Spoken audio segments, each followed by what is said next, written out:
Talkline with Zev, premier Jewish broadcast on the air since 1981. And now, here's your host.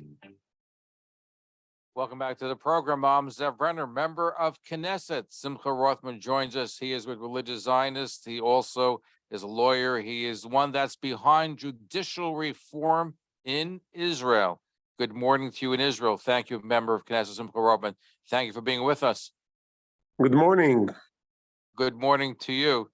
So, first of all, it's nice to see you when you were in the United States. I saw you at the Mike Pompeo book signing from the Israeli Heritage Foundation, and I know you were at another event, so it's good to speak with you. So thank you for being part of our show this morning in Israel.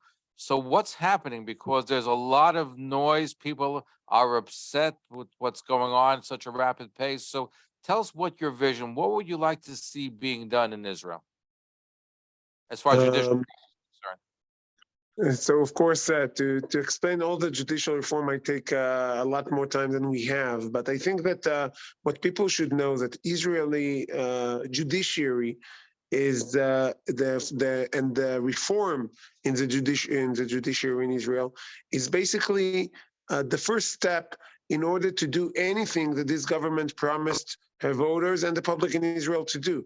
You cannot fight terror if you don't fix the judiciary, because the judiciary is canceling laws, by the way, not even laws that were passing by the right also, but that were passed almost unanimously in the Knesset by 96 Knesset members to take away citizenship for Israeli citizens that are involved in terror and getting salary from the Palestinian Authority.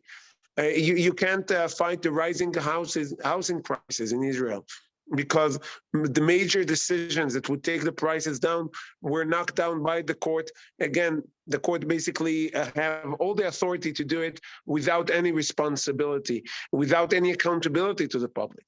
You cannot make sure that Israel Jewish attributes stay at the same time at the same place, because the court is ever going to disrupt Israeli status quo, which is what keeps Israel a Jewish state. So we need to reform the judiciary because the distance between the court and the Israeli public grown over the last 30 or 40 years to really situations that the majority of the public in Israel has lost trust in the court and its ability to do basically anything. So we need to make sure that the Israeli legislator, the Knesset, can legislate, because today they can only legislate and then wait for the court to cancel the legislation based on nothing. Israel does not have a constitution, so to cancel the laws just means the judges don't like it. We need to change the way we appoint our judges, because judges in Israel are self-appointed in a self-perpetuating way.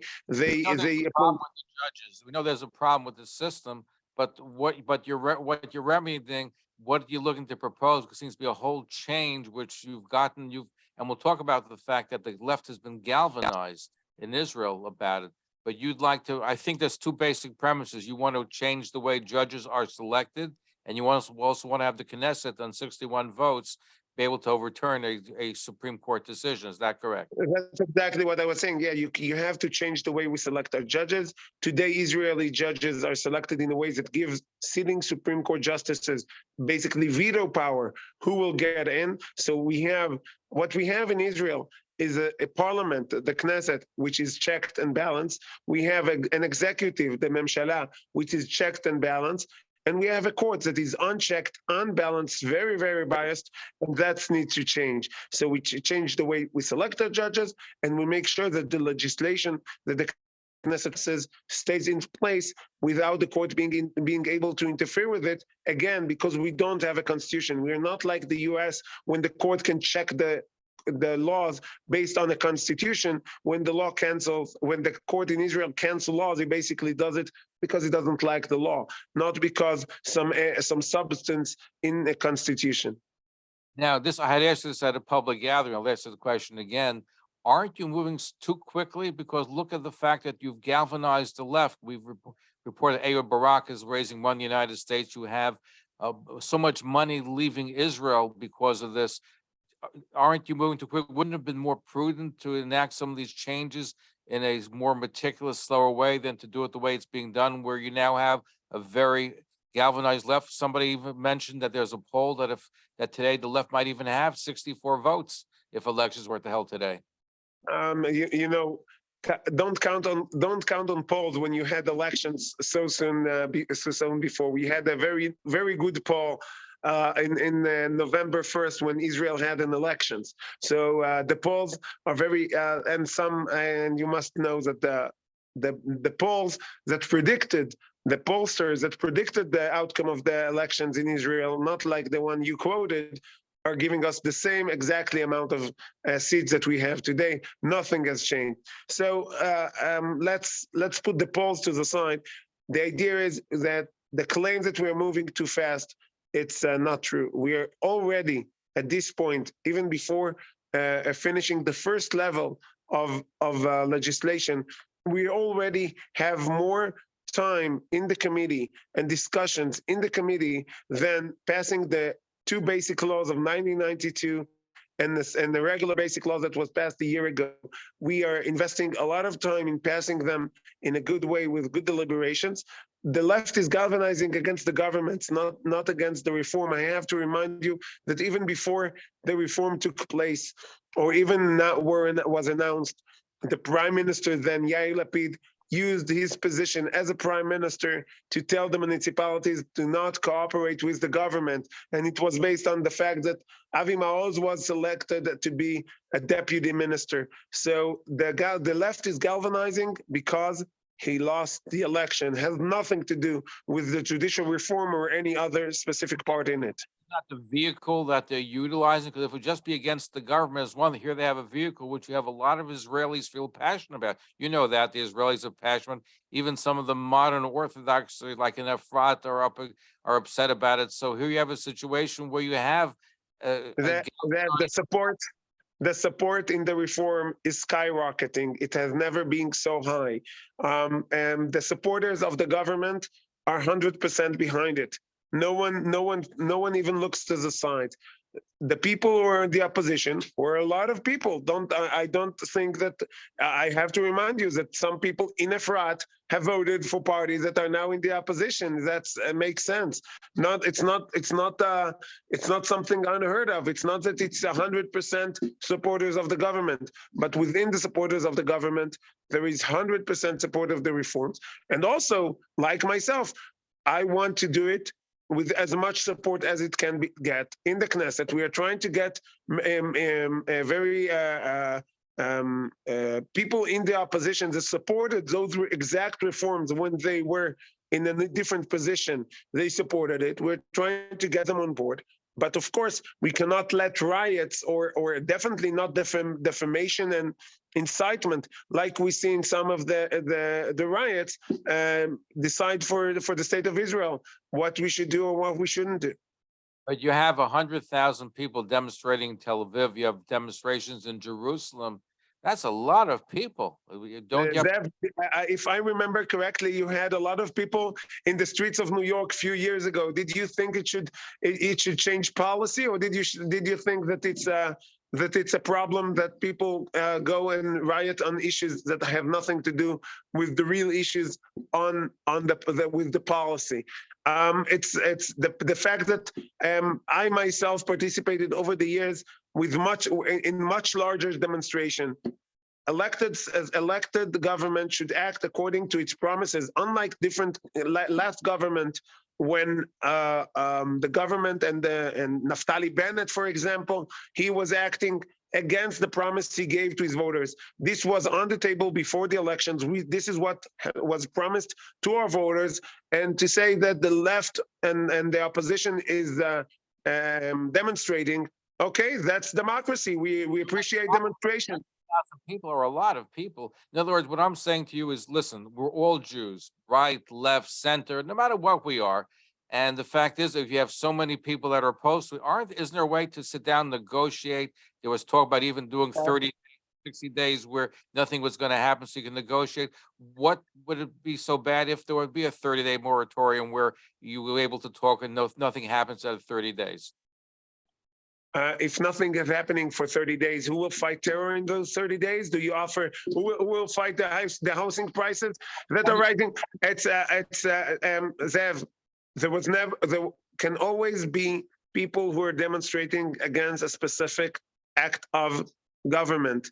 It's okay to stop and to prevent the majority that decided that he wanted to have this judicial reform and to give away this important decision that in the coalition agreement took precedence. Now, of course, to sit and talk, no one is telling the opposition we don't want to sit with them.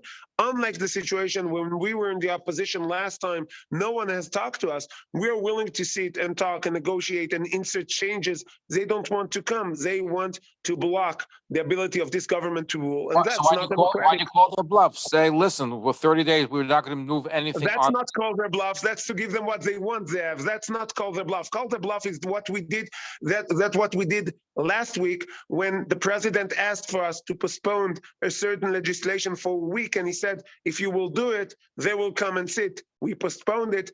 They did not come. We already called their bluff few times, and the fact that every time we're calling their bluff, the demands by the opposition just goes up and rising. Now you said 30 or 60 days, and when we stop for 30 and 60 days, they will say for a year. We already called their bluff many times. Whenever they want to sit and talk, we will be more than happy to come and sit with them. I answered the president call. Yariv Levin answer the president call, and we're really hoping that there will be responsible opposition leaders that want to come and sit and talk, demanding a full stop of a government action. That's not democratic, and that's not the way to show goodwill. Our guest is he speaks with passion, MK Simcha Rothman. He's with Religious Zionists. He's the one behind spearheading judicial reform. In fact, he's hoping to write a constitution for the state of Israel. We'll talk about that as well. When we come back, we're looking at what's happening in Israel as far as I think this issue, which is certainly passionate on all sides. We're going to be right back. Don't go away. Stay tuned. You're listening to Talkline with Zev Brenner, America's premier Jewish broadcast on the air since 1981. And now, here's your host. We're back. MK Simcha Rothman just here just for a few minutes longer. So let me ask you, Minister, one of the propositions is that 61 votes can overturn the Supreme Court decision. Don't you run the risk that when Labor or the left or or centrist parties will come in, that they can change the rules? 61 is not a low threshold.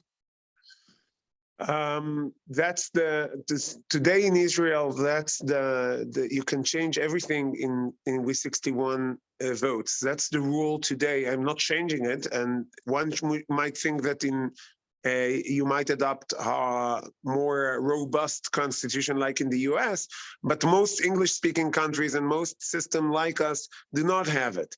Most the countries around Canada, you have a regular override. You don't even need 61. In Britain and in New Zealand, the court cannot even cancel laws whatsoever.